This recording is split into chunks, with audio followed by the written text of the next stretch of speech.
Você que acabou de chegar, hoje falaremos sobre um tema muito importante para a sua alma e com isso gostaríamos de abençoar você e sua família. Então deixe seu like, se inscreva no canal e compartilhe com todos eles.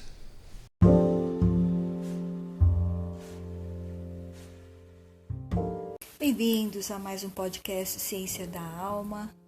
É um prazer estar aqui com vocês. Olá, pastor. Olá a todos, é muito bom estarmos aqui para falarmos da Palavra de Deus. Juntos com vocês, vamos compartilhar mais um estudo, vamos estudar juntos.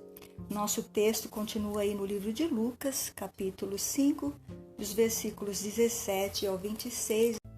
Certo dia, quando ele ensinava, estavam sentados ali fariseus e mestres da lei, procedentes de todos os povoados da Galileia, da Judeia e de Jerusalém.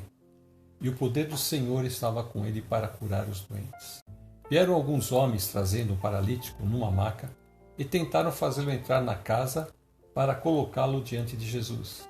Não conseguindo fazer isso, por causa da multidão, subiram ao terraço e o baixaram em sua maca através de uma abertura até o meio da multidão, bem em frente de Jesus. Vendo a fé que eles tinham, Jesus disse: Homem, os seus pecados estão perdoados. Os fariseus e os mestres da lei começaram a pensar: quem é este que blasfema? Quem pode perdoar pecados a não ser somente Deus? Jesus, sabendo o que eles estavam pensando, perguntou: por que vocês estão pensando assim? Que é mais fácil dizer: seus pecados estão perdoados? Ou levante-se e ande. Mas, para que vocês saibam que o Filho do Homem tem na terra autoridade para perdoar pecados, disse ao paralítico: eu lhe digo, levante-se, pegue a sua maca e vá para casa. Imediatamente ele se levantou na frente deles, pegou a maca em que estivera deitado e foi para casa louvando a Deus. Todos ficaram atônitos e glorificavam a Deus e, cheios de temor, diziam: hoje vimos coisas extraordinárias. Que bênção, hein? Que texto rico. Pessoas vêm trazendo diversos tipos de enfermidades. No estudo anterior nós falamos da lepra.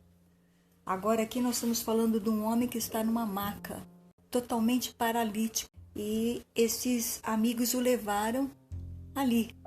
Mas aqui também, no versículo anterior, nós vimos Jesus se retirando depois que ele curou aquele homem.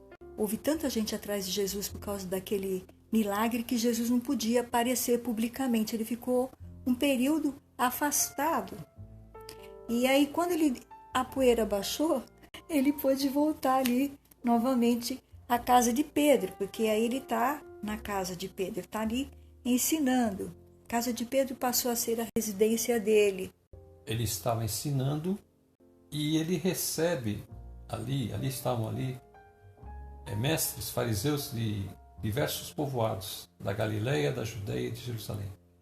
Provavelmente eles estavam ali para observar o que Jesus estava fazendo, e o texto bíblico diz claramente que o poder do Senhor estava sobre ele para curar os doentes.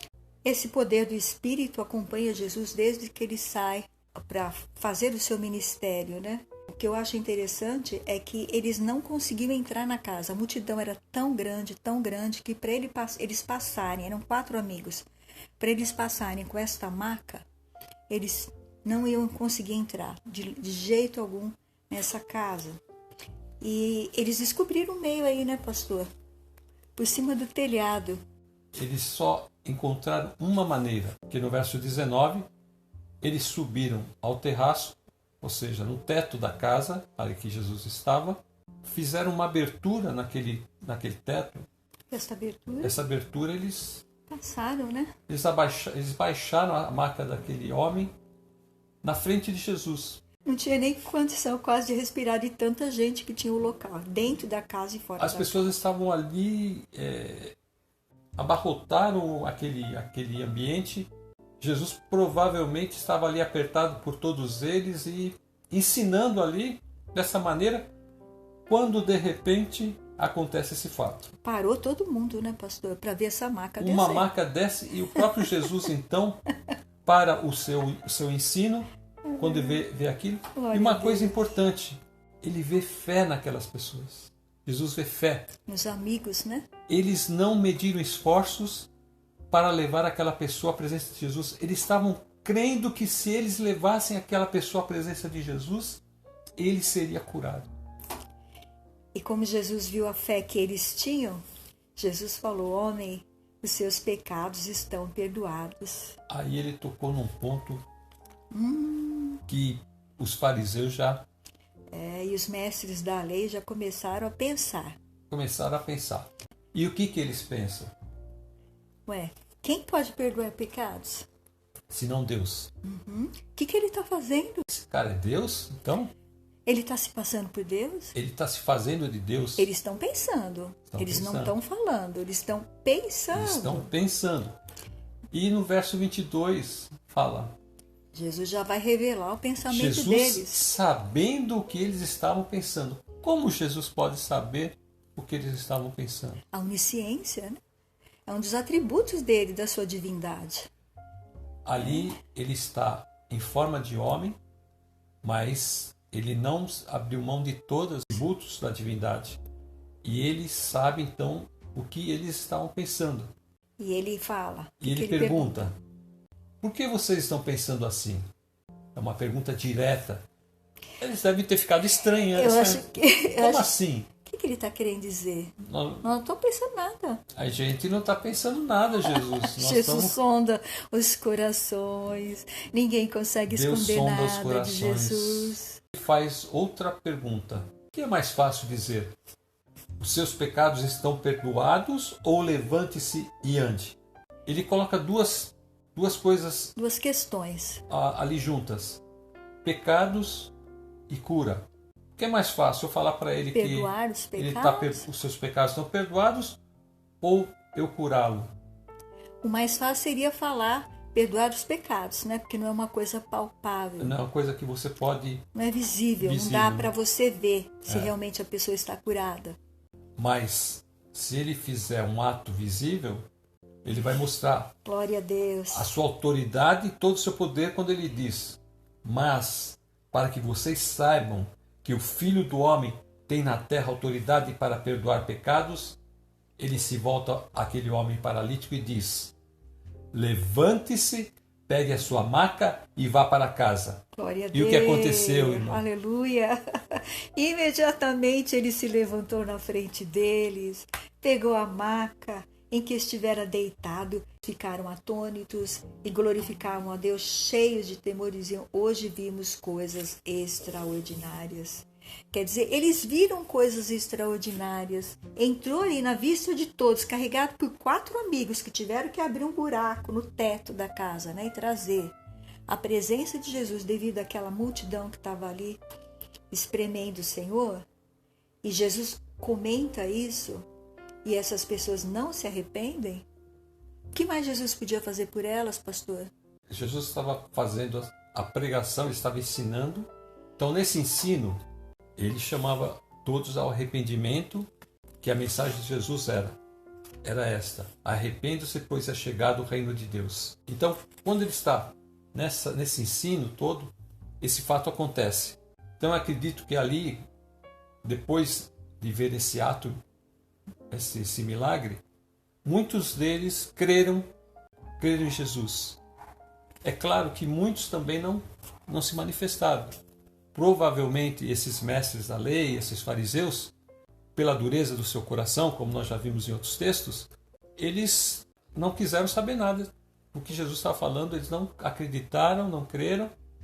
Mas eu acredito que muitas daquelas pessoas que estavam ali, humildes, sinceras, creram em Jesus. Muitos deles creram. Isso que é importante na pregação. Deus nos dá o livre-arbítrio. O que é o livre-arbítrio? Nós temos o direito de escolher o que nós queremos. Então aquelas pessoas, elas utilizaram do seu livre-arbítrio. Muitos creram e glorificaram a Deus, e outros não creram e foram embora vazios. Aliás, eles foram embora carregando suas motivações, porque esses doutores da lei estavam motivados já para irem contra tudo que Jesus fazia. Então, eles foram carregados ainda mais no seu coração, na sua mente, nos seus pensamentos, da inveja, do ódio, que eles iam alimentando em relação à pessoa de Jesus. Porque eles falam, quem é ele, né? Para perdoar pecados. Eles têm razão, porque só Deus é que podia perdoar pecados. Mas quando Jesus fez esse ato extraordinário, né, de mostrar as duas coisas, que ele curou ali aquela pessoa, imediatamente eles deveriam falar assim, realmente ele é Deus, porque quem pode fazer? Nós vimos esse homem, conhecemos ele, está aqui, totalmente duro, imóvel, não pode fazer nada, e agora carrega a maca aí. Saiu já carregando e louvando a Deus, nem sentiu o peso de nada. Mas é o que você falou sobre a motivação deles, nós já vimos em outro texto, que quando Jesus também fez um ato milagroso, o que eles fizeram? Eles falaram que Jesus estava expulsando aquele demônio pelo príncipe dos demônios. Sim. Você vê como que eles estavam tentando destruir tudo aquilo que Jesus também estava construindo. A presença deles ali era uma forma de intimidar as pessoas a glorificarem a Deus, porque elas poderiam ficar com medo. Depois elas não iam poder frequentar a sinagoga, elas poderiam ser perseguidas. Mas uma coisa nós temos que dizer, que em todas as gerações sempre surgiram homens e mulheres corajosos para ir contra a corrente. Sim. Para não ficar presos a dogmas, ficar presos a leis humanas, religiões, filosofias, mas eles foram crer somente em Jesus e segui-lo. Aqui, quando Jesus mostra o pensamento, né, revela o pensamento deles, o que está escondido dentro do coração, por que vocês estão pensando isso? Nós vemos aqui a divindade de Jesus se manifestando, né, através da sua palavra. Então, Jesus vai falar, sabendo o que eles estavam pensando, perguntou, por que vocês estão pensando assim? Aqui também, quem pode perdoar pecados? Porque através, né, de um só homem, de Adão, entrou todo pecado na terra. Né? E os homens passaram a morrer e ficaram separados de Deus. Tendo sido, pois, justificados pela fé, temos paz com Deus, por nosso Senhor Jesus Cristo, por meio de quem obtivemos acesso pela fé a esta graça na qual estamos firmes e nos gloriamos na esperança da glória de Deus. No versículo 8 do capítulo 5, ele vai falar, no versículo 8, né? Mas Deus demonstra seu amor por nós. Cristo morreu em nosso favor quando ainda éramos pecadores. Como agora fomos justificados por seu sangue, muito mais ainda seremos salvos da ira de Deus por meio dele. E quando éramos inimigos de Deus, fomos reconciliados com ele mediante a morte de seu Filho, quanto mais agora, tendo sido reconciliados, seremos salvos por sua vida. Glória a Deus. Não apenas isso, mas também nos gloriamos em Deus, por meio de nosso Senhor Jesus Cristo, mediante quem recebemos agora a reconciliação. Agora, versículo 12. Portanto, da mesma forma como o pecado entrou no mundo por um homem, e pelo pecado a morte, assim também a morte veio a todos os homens, porque todos pecaram. Então todos são o quê, pastor? Pecadores. Todos pecadores. E todos precisam do quê? De um resgate. Quem veio fazer esse resgate é o Deus que veio do céu na forma de Jesus. Ele veio nos resgatar dos nossos pecados. Todavia, a morte reinou desde o tempo de Adão até o de Moisés, mesmo sobre aqueles que não cometeram pecado, semelhante à transgressão de Adão, o qual era um tipo daquele que haveria de vir.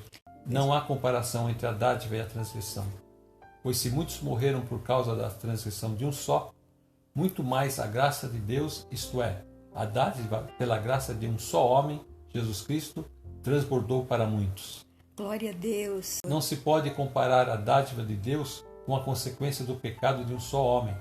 Por um pecado veio o julgamento que trouxe condenação, mas a dádiva decorreu de muitas transgressões e trouxe justificação. Se pela transgressão de um só a morte reinou por meio dele, muito mais aqueles que recebem a Deus a imensa provisão da graça e a dádiva da justiça reinarão em vida por meio de um único homem, Consequentemente, assim como uma só transgressão resultou na condenação de todos os homens, assim também um só ato de justiça resultou na justificação que traz vida a todos os homens. Amém. Logo, assim como por meio da desobediência de um só homem muitos foram feitos pecadores, assim também por meio da obediência de um único homem muitos serão feitos justos. Essa autoridade para perdoar pecados vem dele porque ele fez o quê? Ele se deu. Então, através do pecado de Adão entrou a transgressão. E através de Jesus entrou o quê? A reconciliação. E a reconciliação é graça de Deus, né? É a graça de Deus. É o Deus vivo morrendo por nós pecadores. A fim de que, assim como o pecado reinou na morte, também a graça reine pela justiça para conceder vida eterna, mediante Jesus Cristo, nosso Senhor. Então, se você quer ter vida eterna, você precisa de quem? De Jesus. Jesus Não Cristo, tem nosso como. Senhor. E aqui o texto bíblico está falando que haverá uma vida eterna. E para você chegar lá, você precisa entrar justificado. A justificação vem por meio desta reconciliação com o Pai. Reconciliar e aceitar, né? O Filho de Deus. Aceitar a obra de Jesus Cristo na cruz. E a sua palavra, né? Viver na sua palavra. E esses fariseus não estavam vendo ali autoridade em Jesus, porque eles deveriam deixar seus pecados e eles não queriam. Eles achavam que estavam fazendo tudo certo, que a religião deles já provia tudo o que eles precisavam para ser salvos, para estar diante de Deus. Então a lição de hoje traz o que para nós, pastor? Primeiro a gente vê Para perdoar a pecados. autoridade de Jesus para perdoar pecados. Não importa qual seja. Não importa. Somos todos pecadores. Somos todos pecadores. Chegando a Ele com o nosso pecado, pedindo perdão, o Senhor nos perdoará. Sairemos limpos do pecado e também ganharemos uma nova vida. Nova vida aqui e na eternidade. O nascer de novo é justamente esse, né? É deixar aquela antiga vida, aquela vida, como a irmã falou, que nós estávamos paralisados pelo pecado, e nos levantarmos para vivermos na presença de Deus. Quando Jesus viu eles ali, né? E entrando com toda essa coragem na frente de todo mundo, levando o amigo. Aqueles homens sabiam que Jesus tinha esse poder. Esses homens creram no poder do Senhor. E quando eles saíram dali, eles saíram correndo atrás do amigo já, porque o amigo saiu saltando e glorificando a Deus. Glória a Jesus. Saíram todos eles glorificando a Deus. Ah, Senhor, só ficou ali com muita raiva. É o inimigo de Deus, aquele que trouxe o pecado à terra, aquele que quer ver destruído a sua vida, a vida da sua família, a vida dos seus filhos. É esse que quer destruir o homem desde lá da criação até esse momento. Ele não deixa o homem, a não ser para destruir a vida do homem. Ele está o tempo todo presente para destruir, porque o Senhor falou que o diabo veio para matar, roubar e destruir, mas eu vim para que tenham vida e vida em abundância. Amém. Senhor Jesus, eu quero te louvar e bendizer o teu santo nome por esse estudo tão maravilhoso, onde o Senhor recebeu esses jovens que trouxeram seu amigo pelo telhado e o Senhor devolveu para ele, Senhor, a sua dignidade. O Senhor restaurou o seu corpo e, acima de tudo, Senhor, o Senhor perdoou os seus pecados. Aleluia. Senhor, bendito é o teu santo nome. Entra no coração agora daqueles que estão ouvindo nossos estudos, Senhor. Que a pessoa que estiver ouvindo esta palavra seja tocada por esse mesmo Jesus que tocou, Senhor, neste homem que estava completamente imobilizado por uma enfermidade. E o Senhor fez com que ele andasse. Que aqueles que estão ouvindo nossos estudos recebam do Senhor esta paz gloriosa. Receba o seu amor, receba a sua proteção, receba o seu cuidado. E, ó Senhor, nós te agradecemos em nome de Jesus. Amém. Que o Senhor os abençoe em nome de Jesus. E até a próxima. Até a próxima.